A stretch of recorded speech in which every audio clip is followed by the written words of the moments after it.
Hi, everybody, and welcome to Market Square Arena, where tonight the Pacers have a cavalier attitude. Cleveland's in for a 7:30 tip. You know, just 3.5 weeks ago, the Cavs were just a game behind the Pacers in the Central Division, but since then they've lost 10 out of 15 to fall 5.5 games off the pace. Meanwhile, Larry Brown's guys have a chance for their best NBA season ever, and after everything they've been through this year, that's saying something. Well, if you'd have told me with our schedule and the injuries we've had, we were 44-25 with a chance to win the division, I think I'd be real pleased. You know, I've told that to the team, but regardless of that, we got to be playing our best ball now. You know, we have 13 games left, and fortunately enough, we're getting into the playoffs, so this is the time to really start playing well, and you know, I'm hopeful we'll do that. More on the Pacers in a minute. Now, hey, where did this Michael Jordan guy come from? Only his 5th game of the season, and he drops 55 on the Knicks last night at the Garden. MJ went to a garden party to reminisce with some of his old friends. Hi, guys, did you miss me? Spins here for the baseline move. Number 45 had 20 points in the first quarter against the Knicks last night. Then he'll steal Patrick Ewing's pass and go all the way for the deuce and the foul as he just uses John Starks. Hello. 20 points in the first quarter for Michael, 35 by halftime as he pulls the tough fadeaway there. And then watch this, just some more outstanding athletic ability by number 45 as he falls down, still gets the ball to Pippen, then gets it back to hit the three.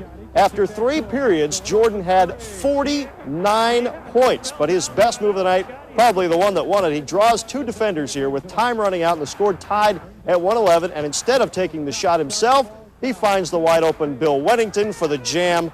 He's averaging 30.8 points per game. That's Jordan, not Wennington, and the Bulls win it last night behind 55 from Jordan. Wow. I knew I could still do it.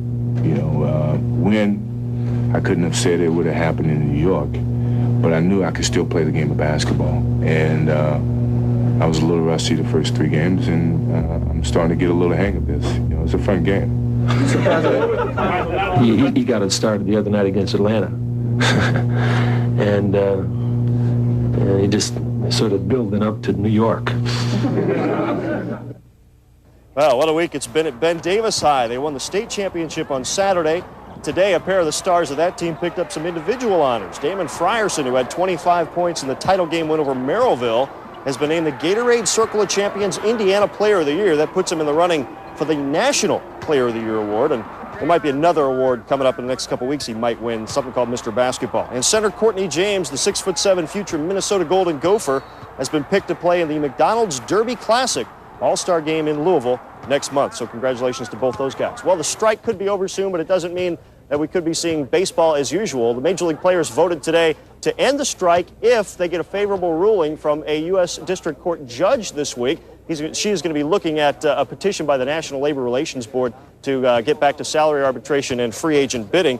But if the players end the strike, the owners are more than likely going to lock them out. Remember, folks, we're just 4 days away from the start of replacement baseball. Unbelievable. Well, the Colts thought that Craig Erickson might be the answer at quarterback, but now there's some question as to whether he'll ever come to Indianapolis at all. The Tampa Bay free agent was supposed to come to town today to meet with the Colts brass, but he canceled at the last minute because he doesn't think a deal's going to get done. Apparently, the Bucs are reluctant to make a trade.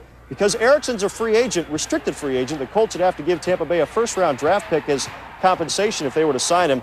Erickson's agent says he hopes to get something done within a week. And, of course, you know the Colts signed Ed West from the Packers, the tight end, yesterday. Today, the Packers picked up Keith Jackson in a trade from the Dolphins. More at 6 with Damon Bailey, live from here. The Pacers and Cavs. It's all coming up. See you then. Bye. All right. Ken, thanks. Got it all in.